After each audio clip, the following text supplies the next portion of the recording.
La vie qu'on mène ici, t'as pas vu ce qu'elle était, non? T'as pas compris que les hommes qui acceptaient ça méritaient qu'on leur foute la paix? Non, c'est pas assez.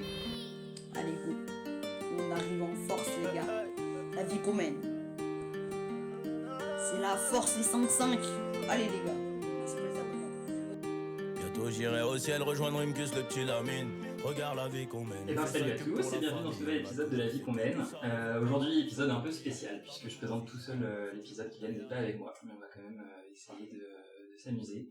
Surtout qu'aujourd'hui on est pas mal autour de la table et qu'on a un gros programme assez chargé, ça va être plutôt cool. Donc pas mal de monde autour de la table et on va commencer donc par les petites présentations habituelles. Et pour commencer, donc nos deux invités du jour, Blanche et Alix. Moi c'est Blanche. Je suis en deuxième année et je suis au BDD et je suis respo comme exté au BDD. Donc on vous en parlera plus tard. Mais... Et moi c'est Alix, du coup pareil que Blanche en 2A et au BDD. J'ai pas de fonction attitrée au BDD, je suis juste membre active. Mais enfin voilà, on est toutes les deux là pour vous parler de la loi climat encore et faire notre propagande. Ouais, super. En tout cas, merci d'avoir accepté l'invitation, un petit peu au dernier moment en plus, donc c'est gentil. Et donc, en plus de ça, on a des chroniqueurs comme d'habitude. Moi, je suis toujours là, donc Lucie, toujours en 3e année, et cette semaine, je vais vous présenter le planning de la semaine. Donc Léa, en 3e année aussi, et moi aujourd'hui, je vais interviewer Alix et Blanche. Donc Jocelyn qui revient, j'étais pas là au précédent podcast, mais là je suis là pour vous présenter les news de la semaine. Sophie, donc moi je vais prendre la chronique qui est d'habitude faite par Romain en faisant les actus scientifiques. Et moi c'est Marie et je suis en 1re année, je suis là pour vous présenter Aurore, le talent de la semaine. Salut. Nickel, et on peut commencer du coup directement avec tes actus, ça. Ouais, donc je vais vous parler de la première news, donc qui fait écho à une news dont on avait parlé lors de la première émission. C'était à propos de la gratuité des protections hygiéniques pour les femmes en Écosse. Et ça a fait des émules déjà. En France, ce sera gratuit pour les étudiantes. Donc dans un premier temps, ce sera via des distributeurs qui sont installés dans les services de santé universitaires, donc au SUMS à Nantes où on fait notre visite médicale notamment. Et dès la rentrée 2021, normalement ces distributeurs seront installés un peu partout dans les campus, donc dans les écoles, dans les résidences étudiantes. Et voilà. Donc c'est déjà pas mal. C'est déjà prouve que la société bouge et voilà, ça fait changer les choses par rapport à ce qu'on avait dit en Écosse. Ouais, vas-y, Lucie. Et ça sera gratuit pour tout le monde ou juste pour les boursiers? Tu sais s'il va y avoir des critères un peu de sélection? Non, c'est pour toutes les étudiantes, ouais. Donc, les cool. étudiants aussi, s'ils veulent s'amuser avec des protections hygiéniques, mais voilà, a priori, voilà. Et il y a déjà des petits trucs qui sont faits, je sais que Carrefour en ce moment ils font des trucs, soit c'est une boîte de tampons, soit un paquet de serviettes pour les étudiantes, sous présentation de la carte de fidélité, il me semble. Ah ouais, c'est ok. bon à savoir. Bon voilà, Okay. Et ensuite Intéressant. une petite Comme news, quoi, merci pour l'info. voilà, ça fera plaisir à tout le monde je pense d'économiser des sous, et donc voilà, mais normalement c'est déjà le cas, bon c'est juste là pour l'instant c'est un peu chiant d'aller jusqu'à Nantes Centre, jusqu'au SUMS pour aller chercher ses tampons et ses serviettes, mais bon, peut-être faire des covoites pour aller chercher, On après, voit voilà. protection hygiénique. Ouais, c'est ça. Une autre news que je trouvais sympa aussi, ça concerne les livreurs type Uber Eats, Deliveroo et tout ça, donc qui travaillent pas mal depuis le confinement et tout ça, vu que tous les restos sont fermés. En France et un peu partout ailleurs, ils avaient le statut d'auto-entrepreneur, donc c'est-à-dire qu'ils montaient une boîte et voilà, ils travaillaient à leur compte.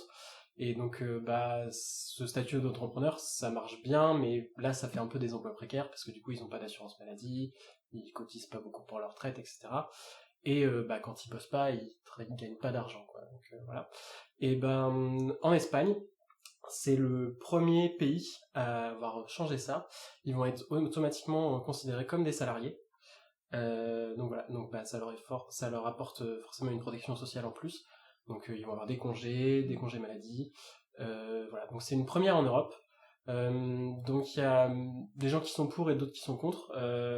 Il y en avait dans les interviews que j'ai vues, il y en avait pas mal qui disaient que c'était quand même cool parce que voilà, c'est une protection et puis voilà, mais d'autres qui aimaient bien le statut d'auto-entrepreneur parce que du coup ils pouvaient travailler quand ils voulaient, voilà, les jours où ils avaient pas envie de travailler, ils travaillaient pas, et les jours où ils avaient envie de bosser 20 heures, ils bossaient 20 heures.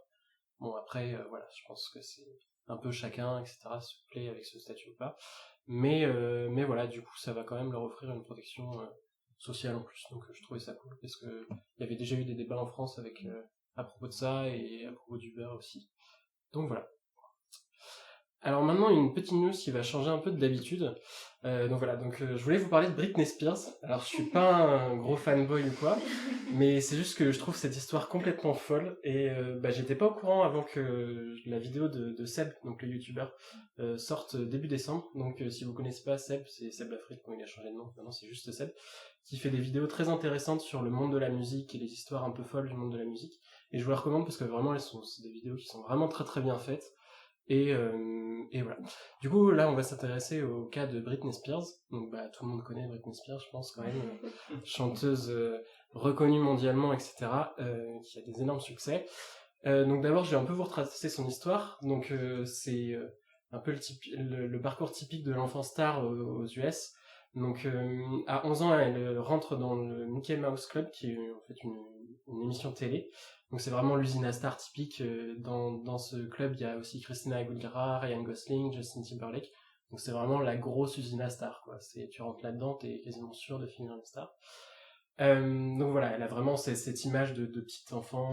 Elle performe à la télé, elle chante, elle danse, etc.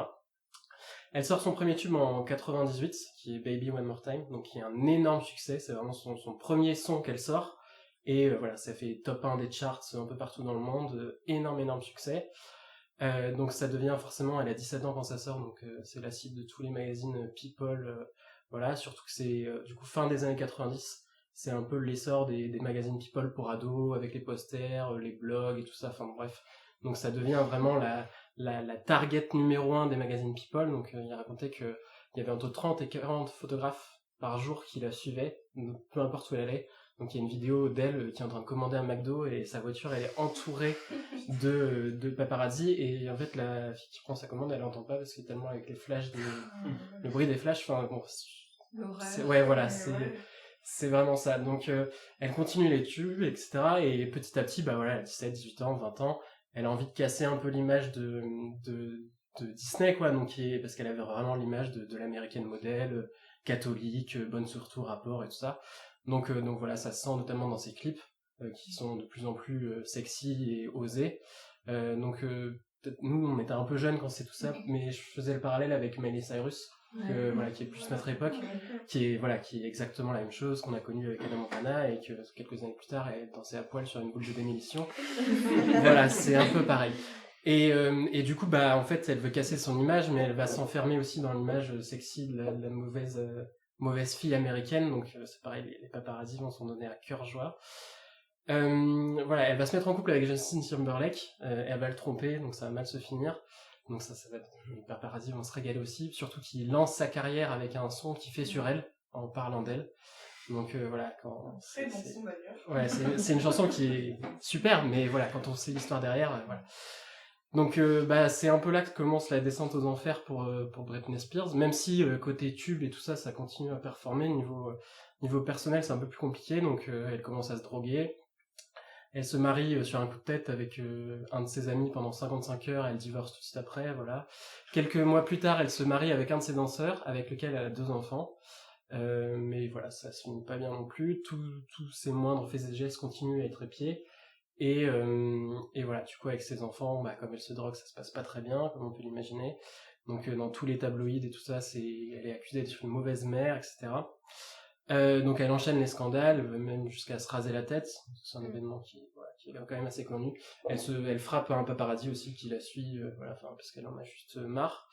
Mais ça devient glauque quand même, et là, il y a la transition entre c'était la petite fille populaire des US et maintenant ça devient la personne à abattre, quoi, vraiment la star que personne n'aime aux US, parce qu'il y a quand même des gens qui lancent des paris sur la date de sa mort et sur comment elle va se suicider ou mourir.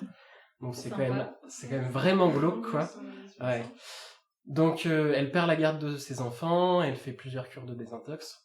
En 2008, elle s'enferme avec ses enfants, donc elle a plus la garde. Dans sa salle de bain, elle refuse de les rendre. Du coup, voilà, ça c'est pareil, ça fait les gros titres. Elle part en ambulance, elle est internée dans un hôpital psy. Donc pareil, avec l'hélicoptère, en direct, avec la caméra, on la voit attachée sur le brancard qui rentre dans l'ambulance. Donc voilà, toujours ça. Et c'est à ce moment-là où elle est placée sous tutelle. Donc une tutelle, pour ceux qui ne savent pas, c'est que là, c'est une tutelle qui est très stricte. Donc elle a rien le droit de faire sans l'accord de son père. Donc elle peut pas s'acheter des fringues, elle peut pas sortir, elle a pas le droit de conduire, elle a pas le droit de se marier, elle a pas le droit de voter, enfin, elle a, je pense, le niveau juridique d'un enfant de 5 ans à peu près. Donc voilà, donc je sens que c'est depuis 2008, donc ça va faire 13 ans cette année, sachant que en parallèle de ça, elle continue à sortir des tubes, elle continue à faire des tournées partout dans le monde, à enchaîner les concerts et tout ça. Donc voilà, donc c'est vrai que à l'époque, on avait entendu, il y avait des fans qui avaient préposition, notamment le Leave Britney Alone, que moi je sais que j'avais entendu à l'époque, mais je n'avais pas du tout l'idée du pourquoi du comment derrière. Et voilà, donc ça a refait du bruit depuis le confinement, parce qu'il y a beaucoup de stars qui se sont mises à TikTok, et elle aussi, et il y a eu plusieurs histoires, parce que ses vrais fans lui avaient posté des messages en disant si tu te sens pas bien, si t'as besoin d'aide, mets du jaune sur ta prochaine vidéo, et elle l'a fait, et plusieurs fois de suite, donc les gens remettaient des messages comme ça pour être sûr que ce soit pas un hasard ou quoi, et non, pendant 4-5 vidéos de suite, elle avait fait ce que les gens lui avaient dit de faire, quoi. Du coup, voilà, ça a un peu alarmé tout ça. Et pour revenir un peu plus à l'actualité, elle a déjà fait plusieurs demandes pour enlever sa tutelle, mais sauf que pour faire ça, elle a besoin d'un avocat, et elle peut pas demander un avocat sans l'accord de sa tutelle. Donc c'est juste un cercle vicieux. Donc c'est ça, c'est que voilà. Et donc c'est son père qui était le garant de sa tutelle. Il a été suspendu en 2019 parce qu'il avait des problèmes de santé. Et donc c'est une intervenante extérieure qui a pris le relais, qui s'appelle Jodie Montgomery. Et en novembre, Britney avait du coup fait une demande pour que ce soit vraiment que Jodie Montgomery et puis son père qui soit le gérant de sa tutelle, qui a été refusée. Et elle a refait une demande là en début du mois. Et on n'a pas de nouvelles pour l'instant de voir, donc à voir si ça évolue. Et il y a aussi un documentaire qui s'appelle Framing Britney, qui est sorti sur Amazon Prime aux US. Voilà, qui a fait un énorme carton. De la chaîne. Ouais, c'est vrai qu'à chaque fois on parle d'une série Amazon Prime plutôt que Netflix. Et normalement ça devrait arriver dans quelques semaines en France, donc voilà, c'était un énorme succès. Mais je trouve que c'est un peu pervers aussi parce que du coup c'est toujours dans l'histoire Britney, c'est vraiment la machine à sous, des trucs un peu people et tout ça, parce que il y a Netflix aussi, devant le succès du documentaire Amazon Prime, qui a annoncé qu'à leur tour allaient faire un documentaire sur Britney Spears. Donc bon là ce sera peut-être un point de vue un peu positif, voilà, pour l'aider à sortir de sa tutelle, parce que c'est ça que les fans, les gens comprennent pas trop, c'est que elle a pas le droit de sortir s'acheter du pain, mais elle va partout enchaîner les concerts et fait des tubes et tout ça. Donc l'un dans l'autre il y a quelque chose qui va pas. Et du coup voilà, donc il y a sûrement des histoires de sous derrière forcément, parce que là du coup c'est le père qui a la gestion de toute sa fortune et tout ça. Elle a un salaire qui est misérable par rapport à ce qu'elle peut générer. Je crois que c'est genre $2000 par mois, alors que tous les tubes de Britney Spears, je crois que le chiffre que j'ai vu, c'était on générait déjà plus d'$1 milliard de bénéfices. Donc c'est juste une cacahuète par rapport à ce que son père a pu toucher, quoi. Donc voilà, donc c'est une petite news qui sort un peu de l'ordinaire, voilà, qui est pas spécialement une bonne nouvelle, mais c'est vrai que quand la vidéo est sortie, j'étais tellement étonné de cette histoire, parce que en France, j'en avais jamais entendu parler, et je trouvais ça tellement fou. Que... Là, ça commence un peu avec le hashtag Free Britney. Ouais, qui commence à tourner et tout. Du coup, ce hashtag a commencé à vraiment avoir de l'importance pendant le confinement l'année dernière, du coup, où elle a fait tous ses TikTok et tout ça, et même quand on la voit sur TikTok, tu sais pas trop si elle est droguée sous médicaments ou si vraiment elle va pas bien, mais tu vois que la personne que t'as en face de toi, elle est pas heureuse, quoi.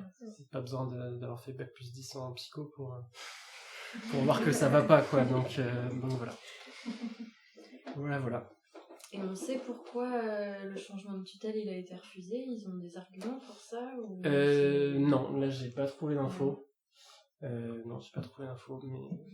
C'est un peu obscur, quoi. Ouais, voilà. C'est que, je pense qu'il y a tellement de pognon en jeu, et puis c'est tellement des jeux de pression et tout ça que... Il y a de l'argent qui circule partout, je pense. Je pense que... Voilà. Malheureusement, le monde est capable du meilleur comme du pire, et là je pense que on est pas loin du pire, quand même. Si elle nous écoute, on pense bien d'aller On va peut-être lui envoyer, on la tag sur le post Insta, peut-être qu'elle le verra. C'est trop bien. Ouais, si elle parle français. Et voilà. Et enfin, dernière petite news vraiment plus légère, du coup, nous, au moment où on enregistre ce podcast, la nouvelle vient juste de tomber. on aura à nouveau le droit d'aller dans le foyer à l'école à partir de la semaine prochaine. Voilà, donc vous, quand vous entendrez ce podcast, ça fera déjà une semaine que ce sera mis en place. Mais voilà, nous, ça vient tout juste de sortir hier. Donc, merci Mao de t'être battu pour ça. Merci. Parce qu'elle a passé du temps, avec les news, on en parlait. Ouais. Et c'est vrai qu'elle a passé pas mal de temps, donc c'est cool. Mais comme quoi, ça a payé aussi. Ouais. Ça, on va vers le C'est la porte ouverte à d'autres libertés. C'est je ça, pense. c'est le premier pas. Carrément. Le premier pas. Et merci aussi à la directrice Oui, d'ailleurs, qui fait un pas vers nous aussi dans ce sens-là, donc c'est cool. Ouais, trop cool. Sophie, du coup, t'enchaînes? Ouais, j'enchaîne. Alors, rien sur Britney Spears pour moi, désolée. Voilà, on part un peu plus sur des sciences, donc j'ai 3 petites actus/infos à vous donner. Tout d'abord, une équipe américaine qui publie dans Science une étude sur les animaux sauvages au contact des hommes, et notamment le fait que les animaux sauvages augmentent leur activité la nuit quand ils sont proches géographiquement des hommes. A priori, ce serait pour fuir, ou en tout cas éviter de croiser les hommes qui sont considérés comme un prédateur diurne. Et du coup, ils ont regroupé au total 76 études menées sur 62 espèces de mammifères sur les 6 continents, et ils ont trouvé les mêmes résultats partout, pour toutes les espèces. C'est que les animaux ne choisissent de sortir que quand les hommes sont couchés. Donc comme ça, on se dit, bon, ça n'a pas trop d'impact, soit quoi, l'animal il sort la nuit. En fait, quand on y réfléchit, il y a quand même des millions d'années d'évolution, où les animaux créent un propre mode de vie, quoi.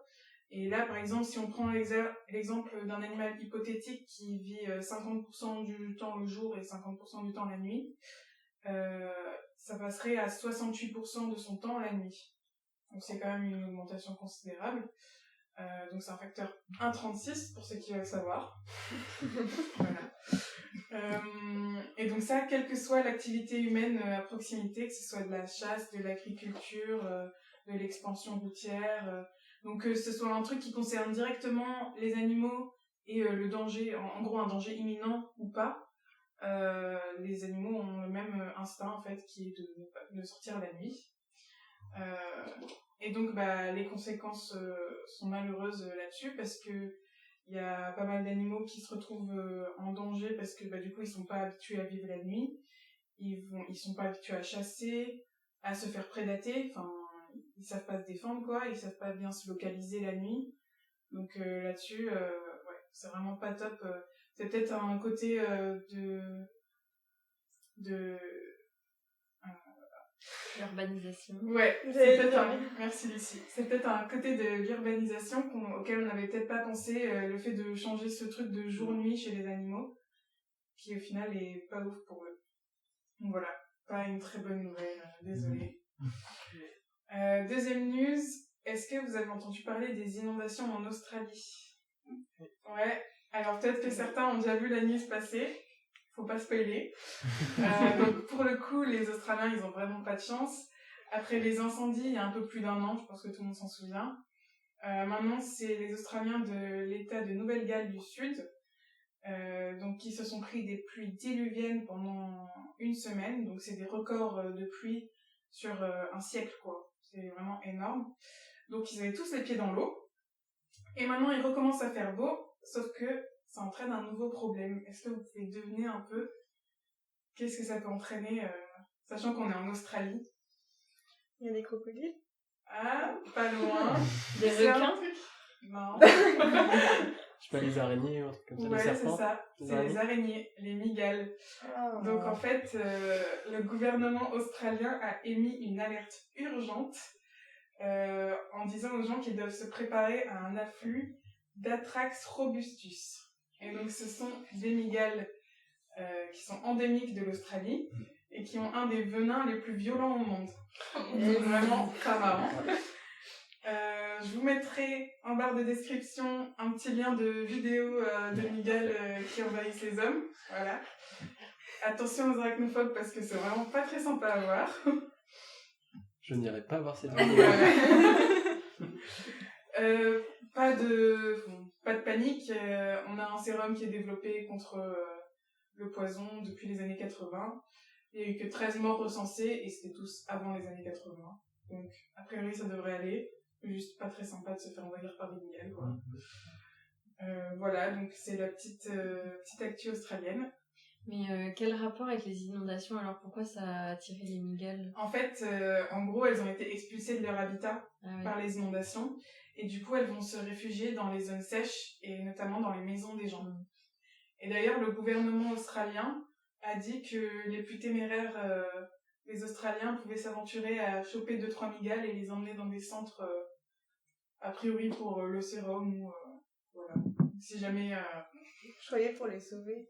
Ouais, un refuge à migales, quoi. ouais. Parce qu'elles ont nulle part où aller, tu fais une maison. Ouais, je pense qu'elles n'ont pas besoin de refuge parce que vu le nombre de migales qu'on voit sur les vidéos, vraiment c'est un peu film d'horreur, quoi. Ça va, toi t'es habitué aux Ouais, grosses ça va. araignées. Moi, les grosses araignées, pas de soucis.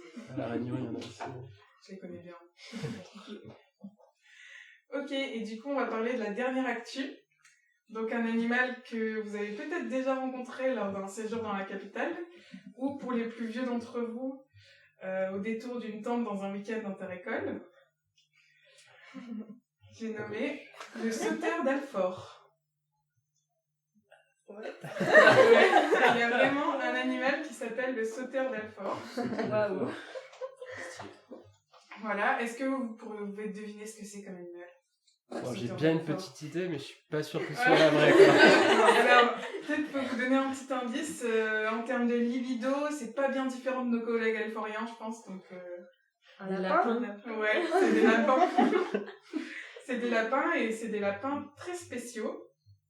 Donc, il s'agit d'un lapin d'une lignée particulière qui a une vocation de gymnaste et qui est capable de marcher sur les mains. Et oui. Pourquoi Donc, faire sur la petite patte avant, voilà.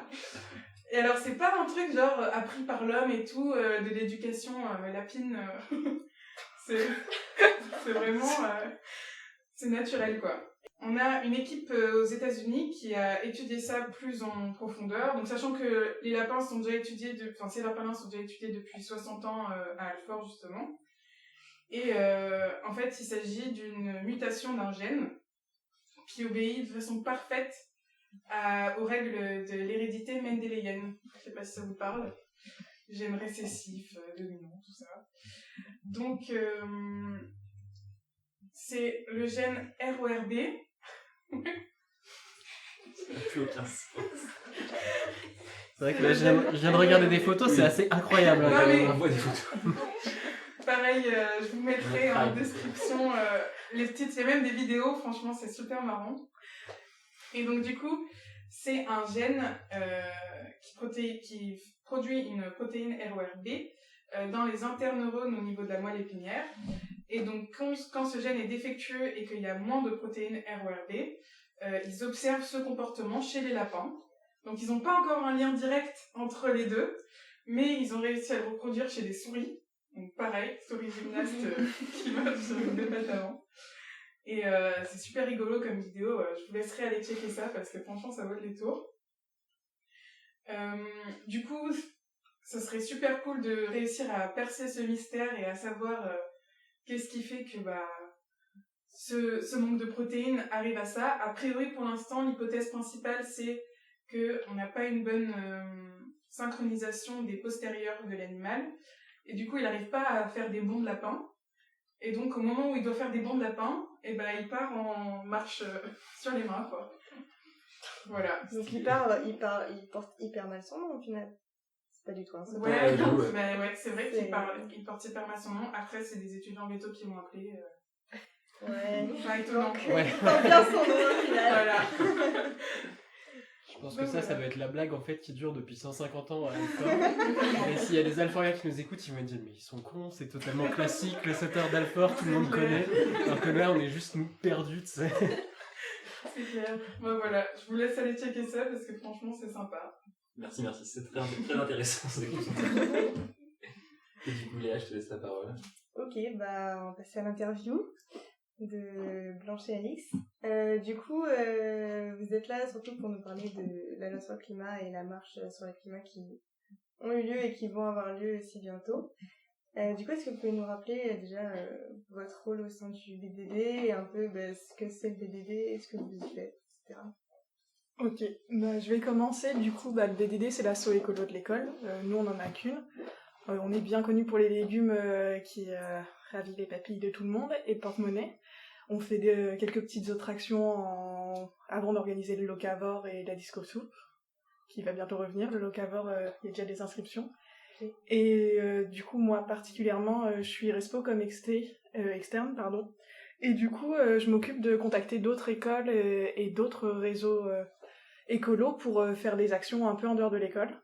Donc, il y a pas très longtemps, il y a une antenne T4E, qui est une grosse asso qui regroupe plein d'assos étudiants des grandes écoles, avec des antennes dans plein de grosses villes, Paris, Lyon, Nantes, etc. Et donc, cette antenne a repris à Nantes et on fait de plus en plus de projets avec d'autres écoles, comme Centrale ou l'ENSA, qui est une école de design. Et moi, du coup, j'ai pas de rôle attitré au BDD, j'ai pas d'étiquette.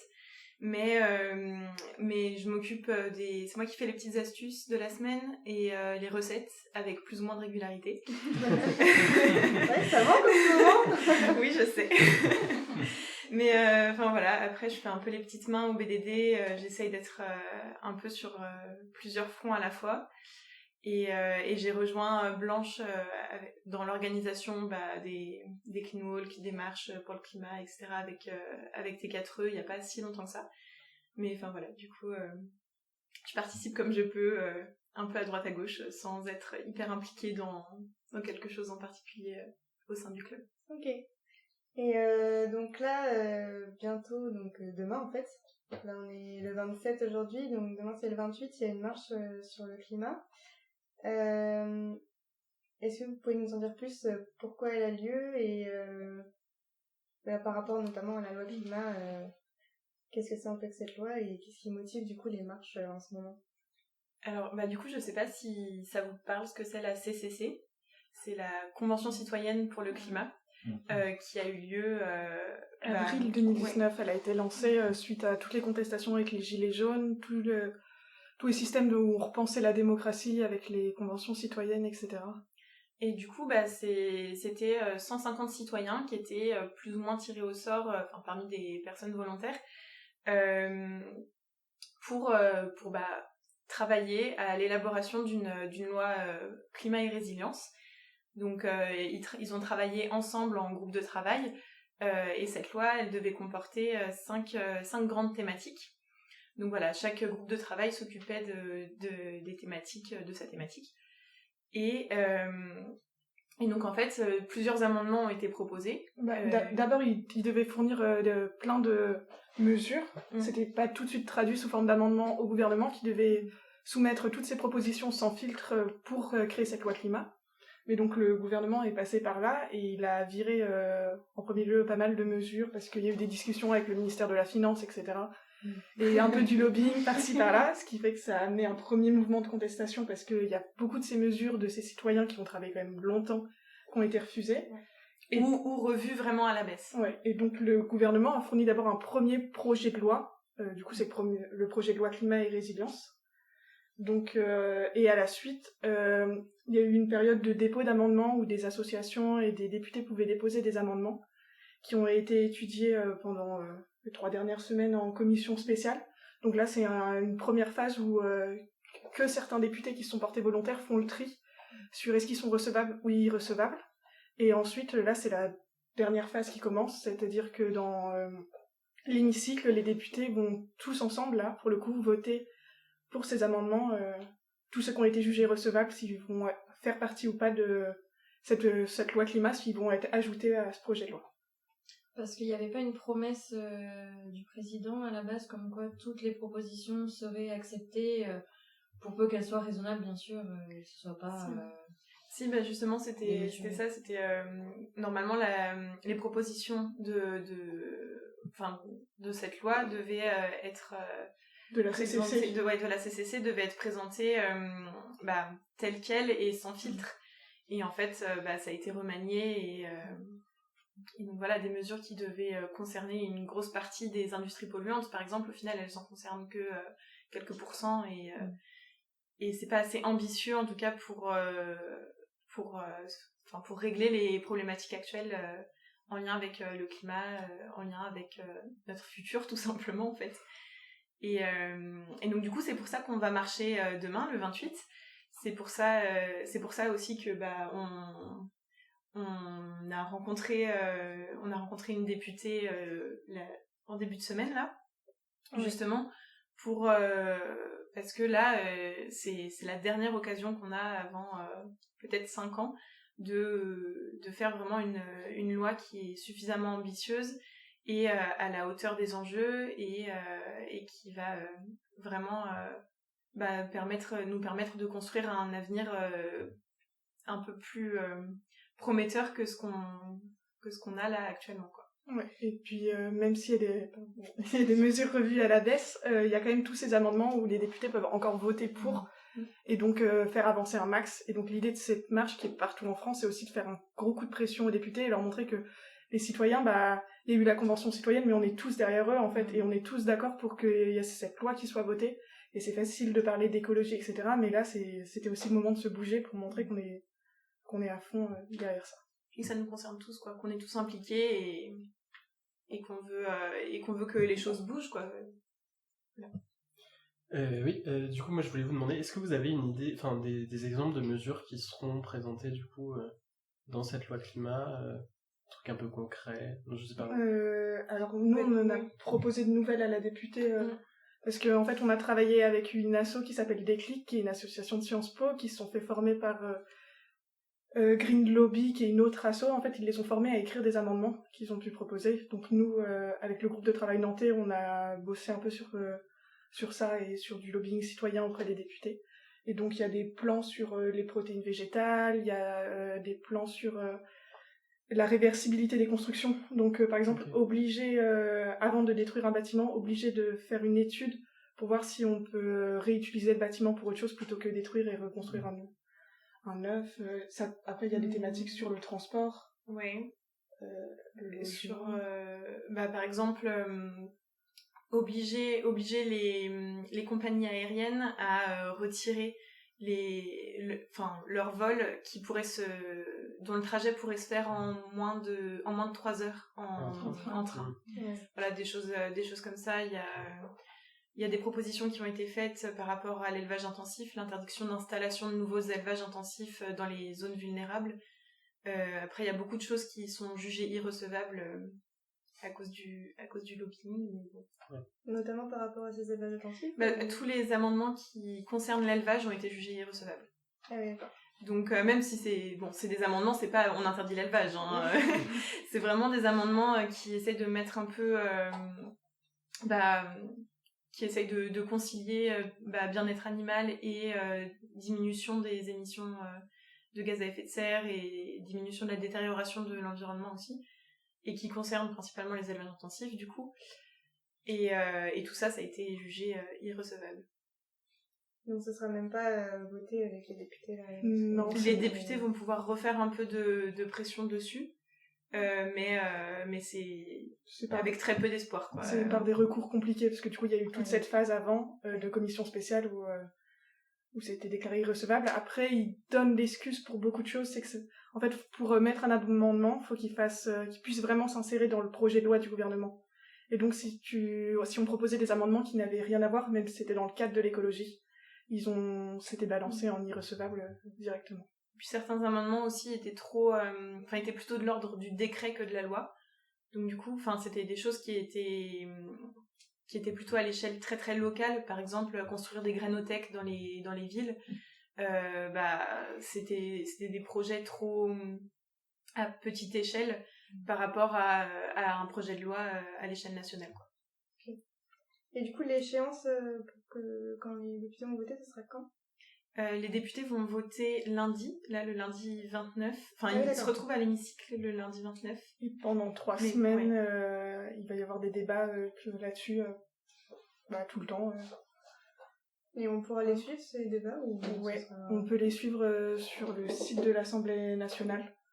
Donc voilà. Après, ce que la députée nous a expliqué, c'est qu'ils ont tous des temps de parole Et le projet de loi a été divisé en du coup divers thèmes. On avait dit se loger, se nourrir, etc. Et le problème, c'est qu'à la fin, vers la fin des 3 semaines, ils ont plus personne n'a de temps de parole. Donc, et c'est toute la thématique se nourrir qui va être étudiée à la fin. Et donc, c'est des amendements qui vont passer sans qu'il puisse y avoir de débat. Il y a aussi la thématique de la protection de la biodiversité. C'est les deux thématiques ils ont peur que ce soit bâclé, quoi.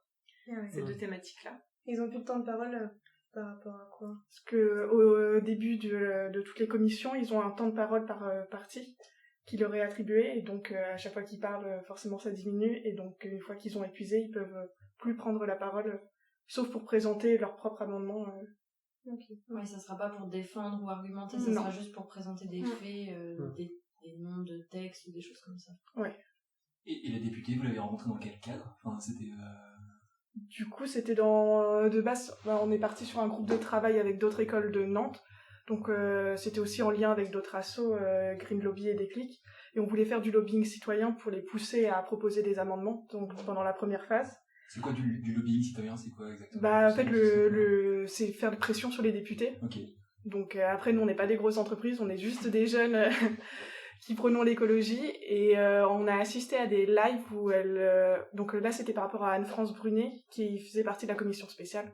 Et donc, elle proposait des lives citoyens sur certaines thématiques. Et donc, on a certaines personnes de notre groupe de travail qui y sont allées, et elle a paru très intéressée, et elle a voulu nous rencontrer. Okay. Donc, c'est chouette. Du coup, on a eu la chance de la rencontrer en vrai, du coup, pas par un Zoom. Et du coup, on était à l'ENSA avec elle, avec ses attachés parlementaires et tout. C'est génial. Voilà, pour proposer des amendements qui nous tenaient à cœur. Donc ça, c'était une super expérience aussi. Vous êtes combien dans ce groupe de travail là? On est une dizaine, entre 10 et 15, ouais. Puis on pensait que ça serait beaucoup plus difficile, qu'on devrait faire des manifestations, s'arrêter devant la préfecture, la bloquer, etc. pour essayer de se faire entendre. Et au final, la députée... Non, mais au final, elle nous a vu une fois, et elle était hyper intéressée. Au début, on voulait juste l'appeler à 2-3 pour pas lui faire pression. Et c'est elle qui a dit je vous rencontre en vrai, tous ensemble. C'était trop facile. En fait. Ils ont fait l'aller-retour de Paris pour nous rencontrer, etc. C'est une députée de quelle partie? De La République En Marche. Mais du coup, notre groupe de travail est à partisans.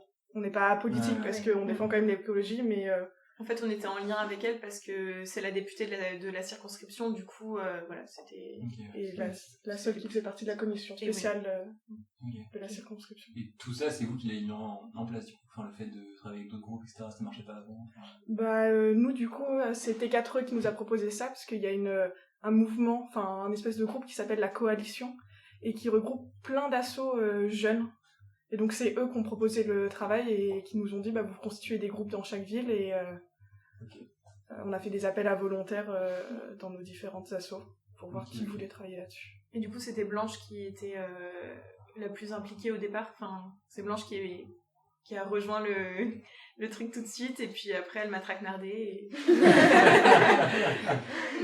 Mais c'est cool. Tu peux plus te faire tractander en soirée, alors tu te fais tractander au travail, quoi. Non, mais tu sais... Les jeunes de demain. Merde, ils sont pas tous alcooliques. Ah bah mince.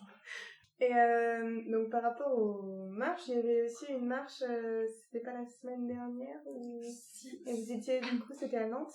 Oui, c'était à Nantes. C'est le même départ que ce dimanche, au Miroir d'eau. Et là, c'était Youth for Climate qui l'organisait. Donc c'est une asso lycéenne.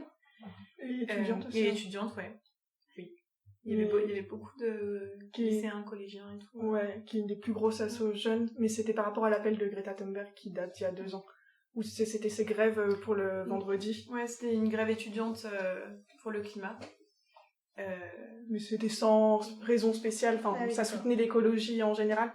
Mais c'est un peu différent de la marche de dimanche où nous, c'est pas que les étudiants, c'est tout le monde. Il y a beaucoup d'assos comme Alternativa, Greenpeace, etc. XR qui seront avec nous, et nous, c'est vraiment par rapport à ce projet de loi climat. Ok. En temps de Covid, la question est se pose, vous avez le droit d'organiser une manif comme ça ou Du coup, ça c'est le groupe d'orgas de la marche qui s'en occupe, et du coup le but c'est de détailler au maximum comment va se passer la marche. évidemment du coup avec les mesures sanitaires qu'on est obligé de mettre en place, le masque principalement, parce qu'après la distanciation sociale, voilà. Sur un cortège de 5000 personnes, c'est un peu compliqué. C'est complexe. Mais, et donc du coup, on va déposer cette demande à la préfecture, et ensuite c'est la préfecture c'est bon. Ouais, c'est fait. On a bien... quand même. En plus, ça a été fait. Toutes les manifestations sont pas déclarées. Nous, vu qu'on était un peu jeunes dans cet organe, on l'a déclaré. On nous a dit qu'on n'était pas obligés à Nantes. On a fait les choses bien. Mais pour l'instant, on nous l'a toujours pas interdit, donc ça devrait être bon pour demain. Et je sais qu'à Paris, alors qu'ils sont confinés, ils vont faire une marche. Il y a 12 000 personnes sur l'événement pour l'instant, donc sûrement plus. Les 6 personnes en extérieur. Mais bon, c'est pour la bonne cause. C'est ça.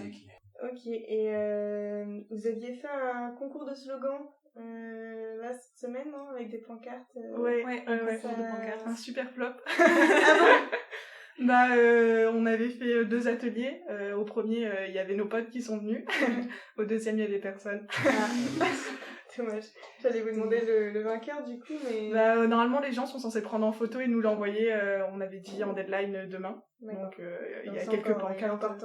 On verra pas tant quand vous serez tenus au courant. Quand le podcast sera sorti, malheureusement, ce sera trop tard pour envoyer vos slogans. Ouais. Pour la prochaine. Ouais, c'est ça. Vous auriez pu gagner une session de panier de légumes. Ouais. Ça vaut le coup quand même. Même on a tenté de vous attirer avec des cadeaux pour l'écologie. Et Même la bouffe, ça n'a pas marché. Et du coup, pour ceux qui veulent peut-être supporter le mouvement, vous rejoindre, comment ça se passe, qu'est-ce qu'on peut faire sur notre canapé pour vous aider, quoi. Alors déjà vous abonner à la page du BDD parce qu'on publie pas mal de trucs. Ensuite, si vous voulez vous investir, vous pouvez rejoindre le BDD et du coup, si vous voulez pas faire que des actions dans l'école et plutôt ce genre de choses avec d'autres écoles et des projets qui vont concerner par exemple le gouvernement, etc. Une fois que vous êtes dans le BDD, on vous fait des propositions de projets, vous vous mettez dedans ou pas. Après, ce qui est important, c'est aller aux marches. Enfin, surtout celle-là. J'espère qu'il y aura du monde parce que ça va vraiment montrer au gouvernement et à tous les députés qu'on est là pour leur mettre la pression. Et sinon, l'écologie au quotidien, quoi. Après, il y a des choses super simples aussi. Vous pouvez suivre les comptes Insta de Youth for Climate, de Together for Earth. Vous pouvez suivre... y a quoi d'autre, même Greenpeace, etc. Liker les publis, partager les événements, partager les marches, même si vous pouvez pas y aller ou vous avez pas envie d'y aller. Leur faire de la pub, être un peu le panneau publicitaire de ces assos-là, ça permet aussi de leur donner de la visibilité et c'est quand même une petite action pas compliquée pour le coup. Sophie, on peut vraiment le faire du canapé. Ok, on mettra peut-être quelques comptes Insta en description. Vous pouvez aller vous abonner, regarder un peu ce qui se passe et si vous voulez plus d'infos, vous contactez le BDD, ils seront ravis de vous accueillir.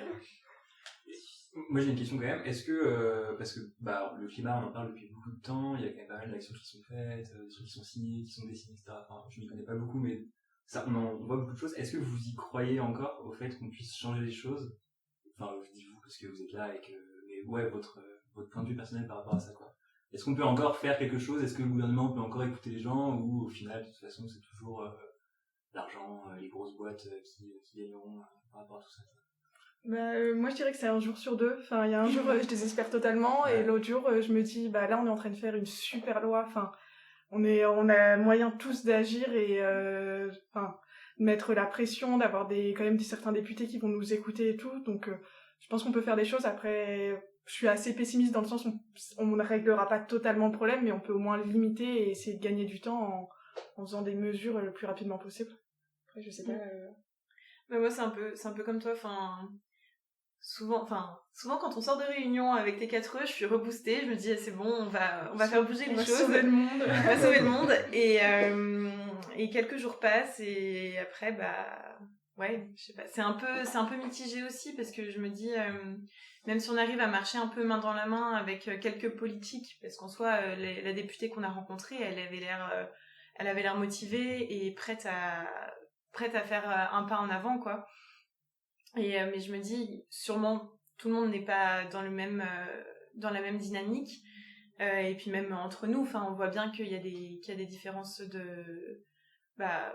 d'engagement, de connaissances aussi, de volonté de faire bouger les choses, etc. Et du coup, je pense que il est pas trop tard pour faire, pas pour faire marche arrière, mais pour faire mieux que ce qu'on est en train de faire. Mais ça risque, enfin, ce sera pas un long fleuve tranquille, un petit chemin de plaisir dans la forêt, quoi.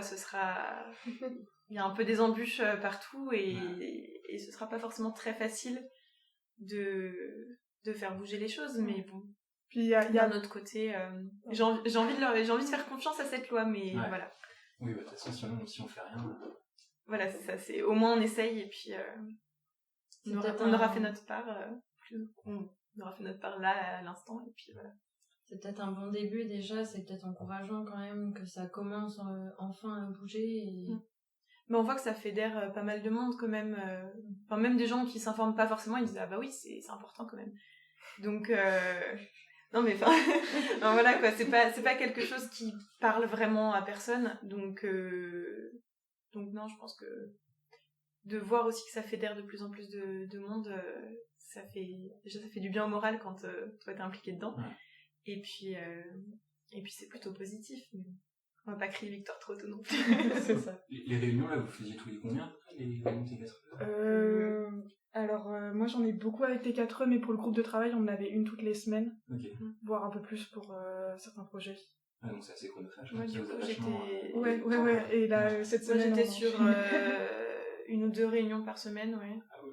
Parce que du coup j'étais dans le groupe d'orga de la marche en plus du groupe de travail. Mais oui, du coup c'était un petit peu... Ah oui, parce que t'es vraiment dans l'organisation de la marche. Ouais, oui, toutes les deux maintenant. On est... D'ailleurs, Alix va faire un discours demain devant tout le monde. Histoire de la rassurer un peu. La chose à pas dire pour pas mettre la pression. Ok, d'accord. Donc on vous mettra le lien du discours dans le podcast, vu que ce sera déjà sonné sur France 2 au journal de 20h. On s'est retrouvés en réunion, nous on était là à représenter le BDD de Veto et face à Youth for Climate, à XR, etc. Parce que ça c'est vraiment les gros poissons des assos écolos quoi. Et nous on était là, bonjour. On vend des paniers de légumes. Et dans ces assos là, Youth for Climate, T4E, c'est principalement des étudiants ou il y a des gens de tous horizons, des cinquantenaires, des gens à la retraite, ou non, c'est vraiment que des étudiants? T4E, c'est le réseau étudiant un peu des grandes écoles, et Youth for Climate, c'est plus général, ils sont beaucoup ancrés dans les facs, etc. Après, les autres assos, genre Alternativa, il y a beaucoup de personnes plus âgées qui sont moins étudiantes. Du coup... Ok. Si vous voulez, non, t'avais une question? Ouais, j'ai encore une question. Du coup, donc là, il va y avoir la marche pour le climat, etc. Est-ce qu'après, dans un futur, bon alors c'est pareil, là, j'y connais rien non plus, mais il y a des élections qui vont arriver. Est-ce que, par exemple, vous pensez que ça pourrait être cool de militer pour les partis écolos, ou est-ce que ça sert à rien? Est-ce qu'il y a un côté un peu politique derrière l'écologie, ce genre de choses? Après, on l'a eu déjà en discussion, mais le fait qu'il y ait un parti écolo, c'est quand même assez triste, parce qu'en fait, l'écologie, c'est hyper transversal. Ouais. Et faudrait plus militer pour que chaque parti intègre une grosse partie d'écologie. Enfin, ça n'a pas beaucoup de sens d'avoir un parti écolo, vu l'état de la planète, on devrait pas en avoir besoin. Après, on en a entre guillemets besoin, parce que c'est catastrophique, mais... Donc après, je sais pas comment nous, on va se positionner là-dessus, mais le but, c'est pas de favoriser tel ou tel parti, ni de le mettre en avant... Et vous savez, parce que aux dernières municipales, il y a des grosses villes qui étaient passées écolo, et je sais pas si à tout ça, vous savez si ça a changé des trucs dans leur manière générale. Alors moi je viens pas d'une grosse ville, mais dans ma ville c'est passé écolo, et bon, c'est tiède, hein, on se mouille pas trop, mais bon voilà, ça a pas changé grand chose. Après il y a écologie aussi, hein. Il y a ceux qui portent l'étiquette écolo et qui en fait sont bien contents d'avoir gagné, et puis voilà quoi, c'est à peu près tout. Puis il y a beaucoup de gens qui leur mettent des bâtons dans les roues, on peut pas prendre des décisions comme ça. Forcément, dans chaque ville, il y a un conseil municipal, etc. Tout est voté et décidé ensemble, donc... moi je voulais terminer avec... vu que votre concours de slogan c'était un peu un flop. Merci. Alors, d'ailleurs, c'était un concours de pancartes et on pouvait dessiner aussi pour ceux qui n'ont pas de voix. Bah, du coup, moi j'ai cherché quelques slogans parce que voilà. Et, On j'en ai t'inclura trouvé dans le concours si tu veux. Bah, c'est pas les miens donc je me sentirais mal, mais il y en a des sympas donc si vous voulez, je vous les partage. Vas-y. Oh Jaja, sauve la planète Jaja. Un peu Pas mal. dans ces années-là. Winter is not coming. Ça, j'aime bien.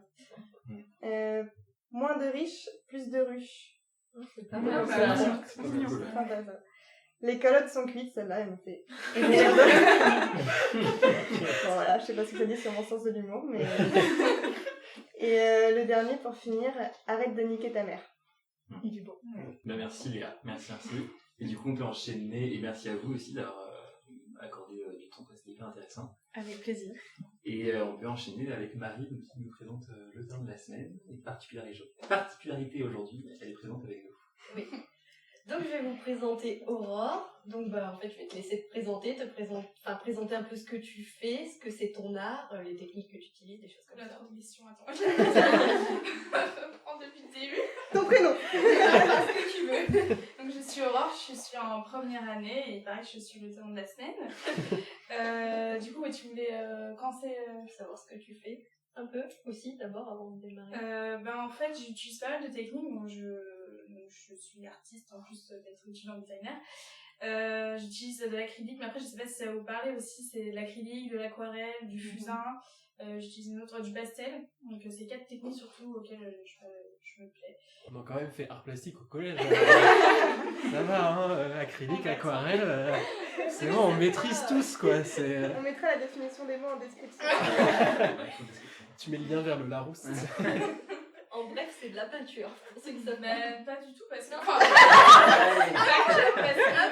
c'est pas du tout... je veux dire, en gros, ça va de la craie, tu vois. Le fusain, c'est du charbon, donc je travaille ça avec les doigts.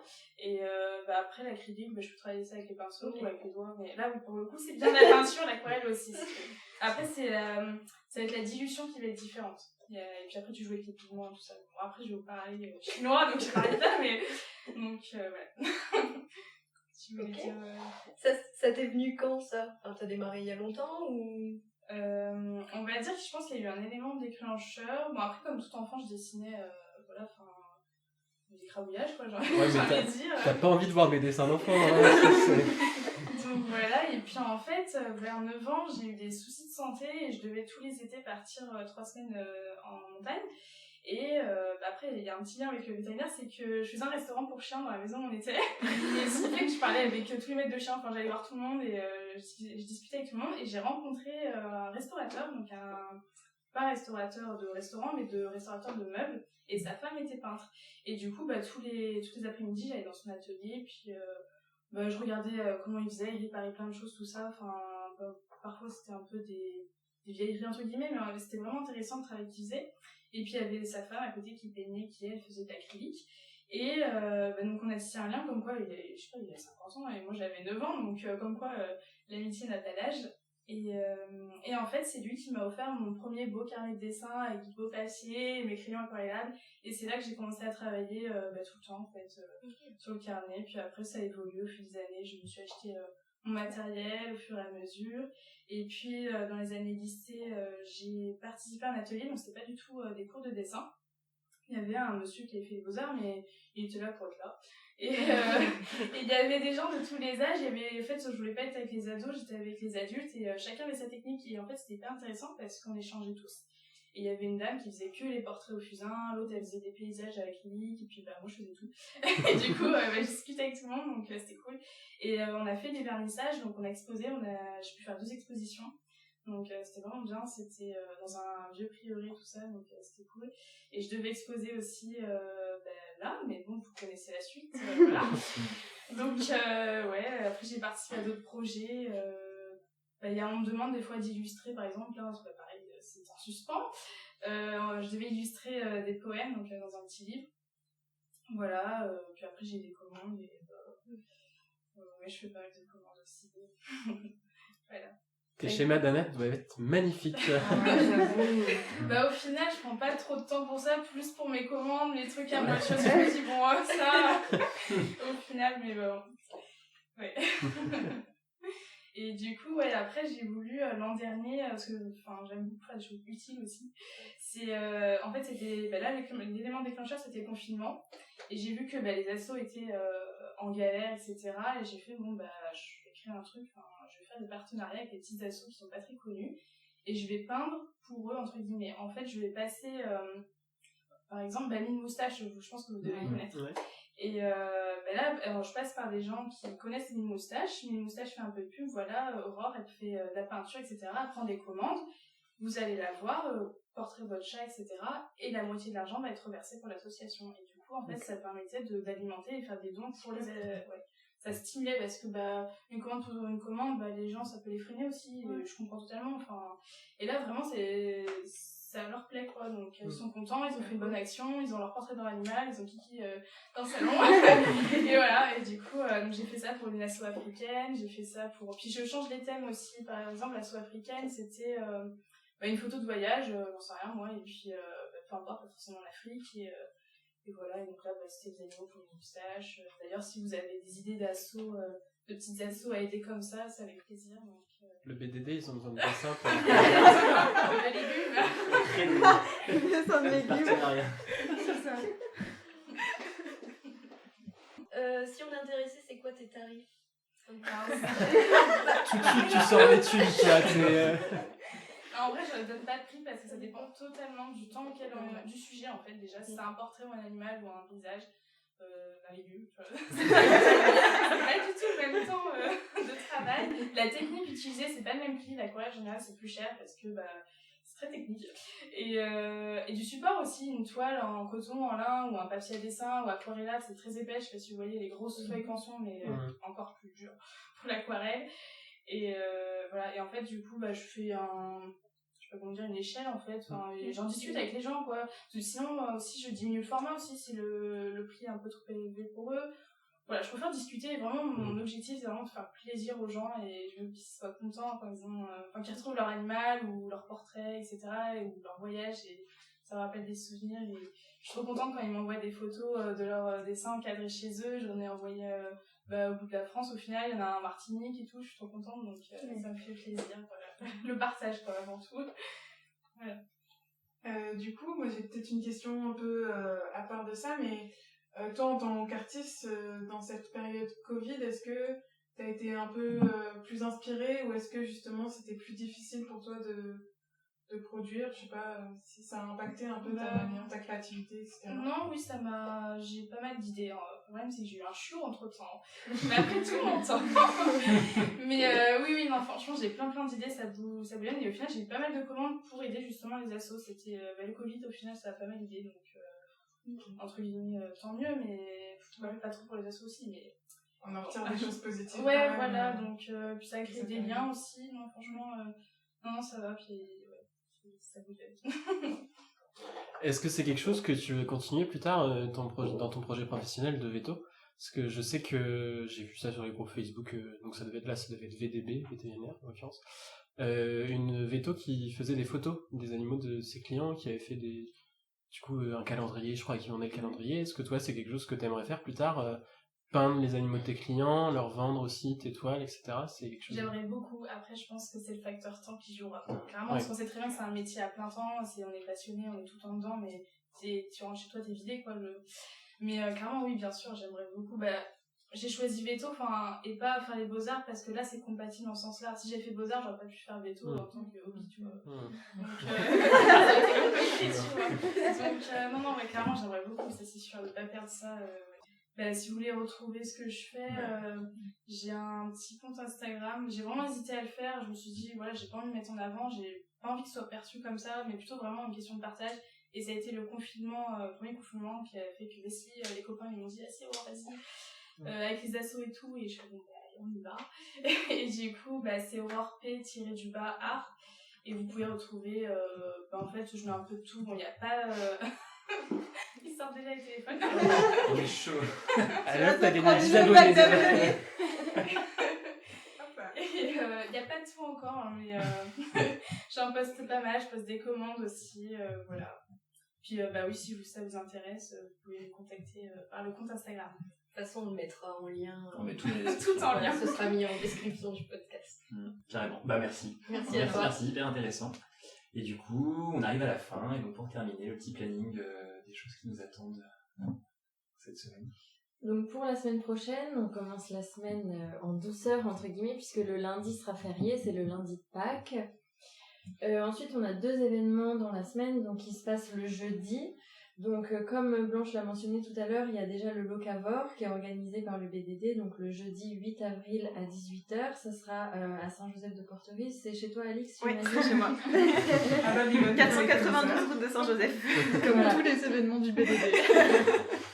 Donc en gros le Locavor, pour les poulots surtout qui connaissent pas, c'est un repas qui est organisé par le BDD où les gens viennent cuisiner mais seulement avec des produits locaux. Donc là je crois que c'est avec des produits qui viennent de 200 km maximum de Nantes. Et il me semble que j'ai vu ça dans l'annonce. Je crois que j'ai vu ça aussi. Donc pas de chocolat, pas de sucre de canne, pas des choses comme ça. Et donc c'est un peu un challenge mais ça se fait bien. Pas de truc de la Réunion. Voilà. Si on les a ramenés dans la valise. Il y aura Nino. Et le deuxième événement qui se passe aussi jeudi 8 avril, c'est un peu plus privé entre guillemets, c'est le club MCV, donc des médecines complémentaires de l'école, qui fait une sortie au Cadre Noir, donc dans le domaine du cheval pour ceux qui connaissent pas, et qui vont aller rencontrer un vétérinaire qui fait de l'ostéo et de l'acupuncture.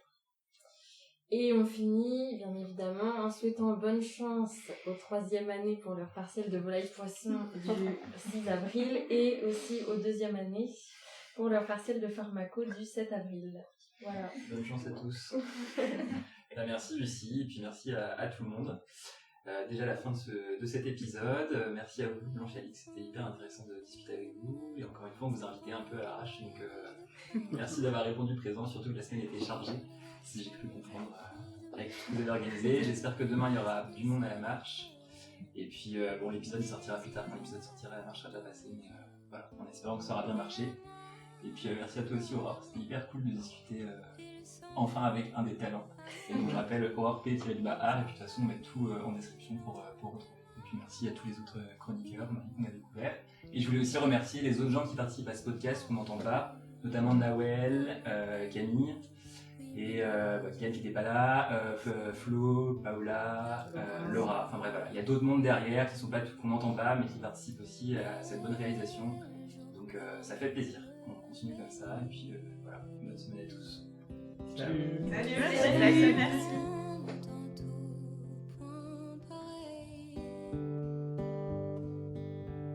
Sans joie et plein d'ennui, personne